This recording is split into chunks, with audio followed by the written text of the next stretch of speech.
Let us not forget what happened to my client, Nafi Diallo. I'm not going to go through all the facts right now, but ultimately he's actually said that that was a moral failure. What does he mean by a moral failure when we now know of his involvement in a prostitution ring, which he's now under investigation for in France?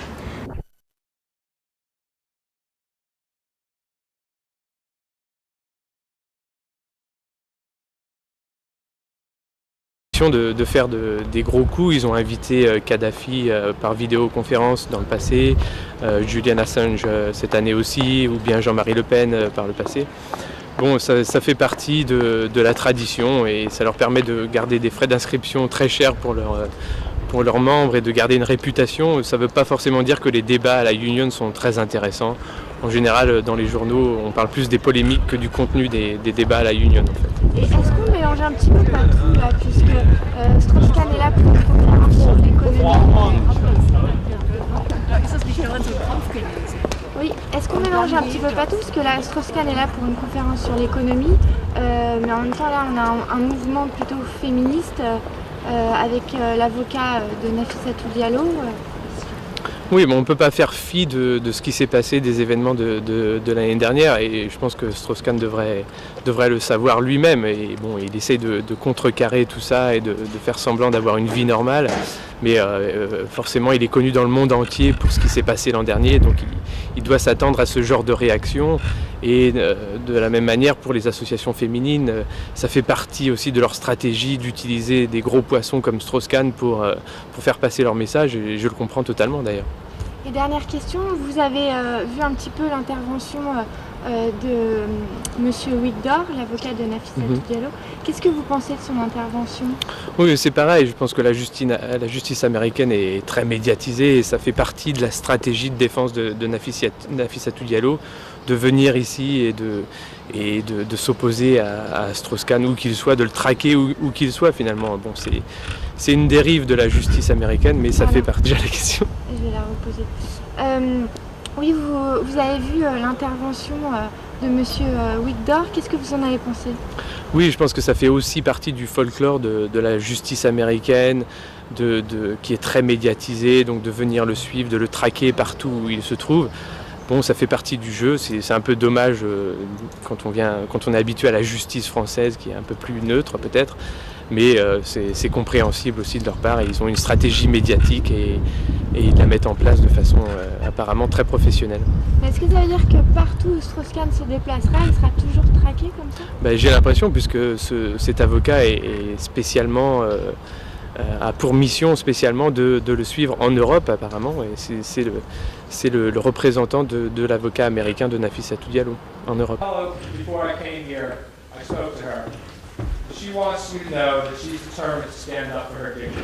That, despite the fact that the medical documents show at the time of the incident, she complained that her shoulder was hurting. And it turned out that she had. You are here. Well, when I heard that the Cambridge Union had decided to give Strauss-Kahn a platform to try and rehabilitate his public image, I felt it was important to come to address the students at Cambridge to make sure that they hear both sides of the story.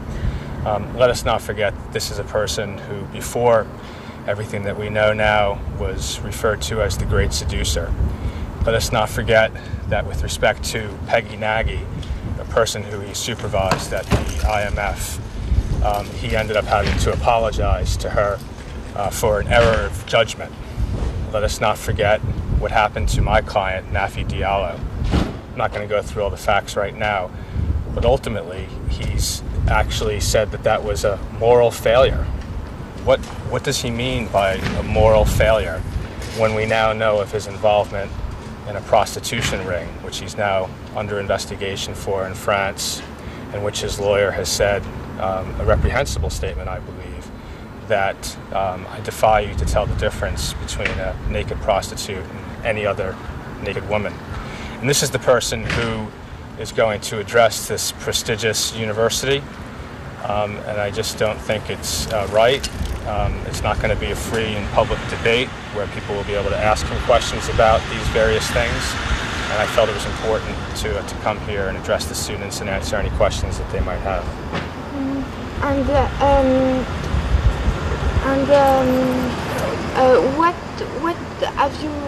what do you have to say to women who don't dare talking today? Who what? I'm sorry? Who don't dare to talk? I just don't think it's right. It's not going to be a free and public debate where people will be able to ask him questions about these various things. And I felt it was important to come here and address the students and answer any questions that they might have. Economy. And your presence here, is it related to the court case on the 28th of March? It's not related to the court case, but I find it somewhat ironic that he was invited to the union because he was the former head of the IMF, and at the same token on March 28th, he's trying to use that position as the former head of the IMF to say that he's immune from the laws and that he should not be held accountable for the acts he committed against Ms. Diallo. But what do you have to say to people who invited him and say that they are only inviting him because he's the former head of the IMF? Well, that is a fact. He is the former head of the IMF, but he is also an individual who, as I've just indicated to you, has now had to apologize to another individual who was working at the IMF with him. He's admitted to a moral failure with respect to my client, Ms. Diallo. He's involved in a prostitution ring in France in which he was in custody just a few weeks ago and which is still open. And so while he is the former head of the IMF, there are many, many people who are qualified economists who can speak on the subjects that he is going to be speaking on about today. And in short, what is your main message today? My main message is that this is not an issue of free speech. This is solely Strauss-Kahn's efforts to try and rehabilitate his public image. And unfortunately, the Cambridge Union is complicit in this by giving him this venue to speak about that. Thank you.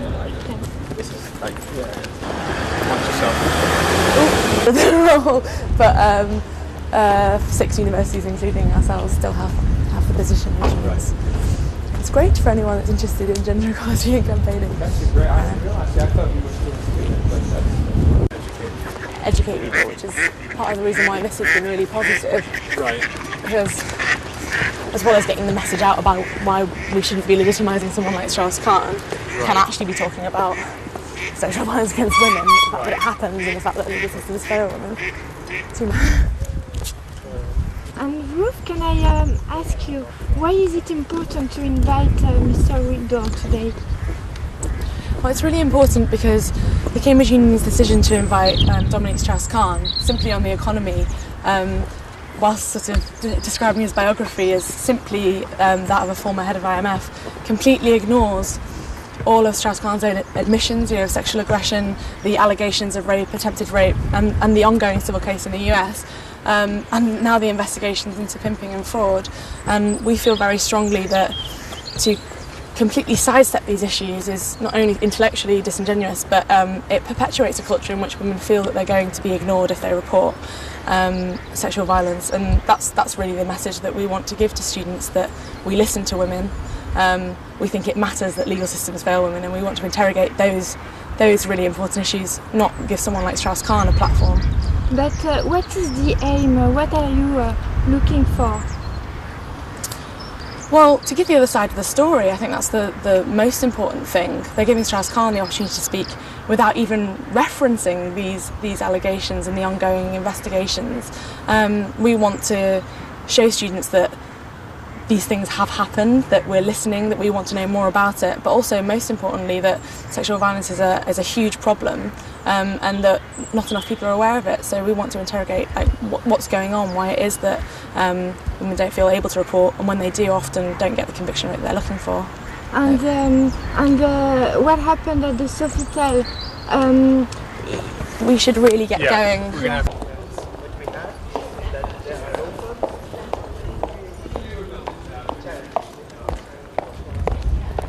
Meeting at the church. It's like protesting the movement. The thing is, I'm supposed to be writing. I'm supposed to be writing about it.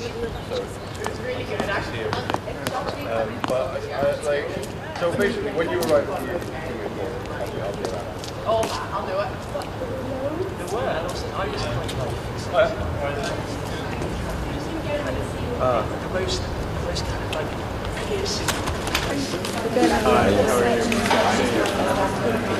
I'm just going to go and see the room. I haven't actually seen it.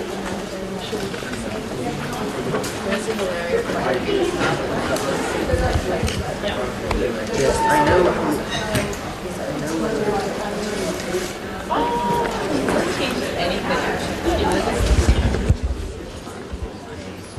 Donc oui, est-ce que vous pouvez me rappeler votre prénom? Clémentine. D'accord. Et donc, vous avez participé à l'organisation de cet événement? Je l'ai suivie en tant que membre de l'association des femmes de Cambridge. D'accord. Et en fait, racontez-nous pourquoi avoir invité Douglas Whitbourne? Je pense que c'était simplement une idée qui est venue après coup, c'est-à-dire qu'en entendant que la Cambridge Union allait inviter Dominique Strauss-Kahn, il y a eu une réponse de la part de l'association des femmes qui a été... Dans ce cas-là, on a reçu en fait le soutien de cette personne et donc on l'a invité à venir s'exprimer sur le sujet. Pourquoi c'est important pour vous de faire une contre-conférence, une contre-manifestation? Parce que pour nous, Dominique Strauss-Kahn n'est pas, disons, le bienvenu dans les conditions dans lesquelles il est invité. Il est invité dans des conditions où il n'y a pas de place qui est faite pour un débat qui concerne véritablement toutes les accusations dont il fait l'objet. Donc pour nous, c'était pas un vrai débat. Et c'est très important pour nous d'organiser un événement qui va contrer ce débat ou qui va du moins le développer, apporter une espèce de contre-expertise, parce qu'on ne peut pas inviter quelqu'un pour s'exprimer de manière aussi dans une position d'autorité aussi forte, mais sans proposer un portrait différent, disons, qui fait plus l'accent sur les accusations dont il fait l'objet. Mais pourtant, c'est pas du tout la même chose. Là, il vient s'exprimer sur une conférence sur l'économie, donc ça n'a rien à voir. On estime que la Cambridge Union, l'union qui invite Dominique Strauss-Kahn, l'a fait dans une très grande partie parce que c'est un personnage sulfureux, controversé, scandaleux. Et donc on estime que ce n'est pas un débat juste, que ce n'est pas du tout un débat en fait, et qu'il est normal de la part de notre association de faire en sorte que ça ne passe pas inaperçu, de faire en sorte qu'on ne cautionne pas tacitement la venue de cet homme. Donc justement, votre objectif, c'est d'ameuter un peu les médias. Enfin, quel est le but exactement? Je pense que le but, c'est de faire prendre conscience qu'on peut avoir des politiciens qui sont vous savez, des hommes politiques extraordinaires, qui ont eu des compétences en politique et en économie qui sont incontestables, mais que l'aspect personnel qui, dans ce cas-là, Monsieur Strauss-Kahn fait l'objet d'accusations très graves, l'aspect personnel ne peut pas être perdu de vue.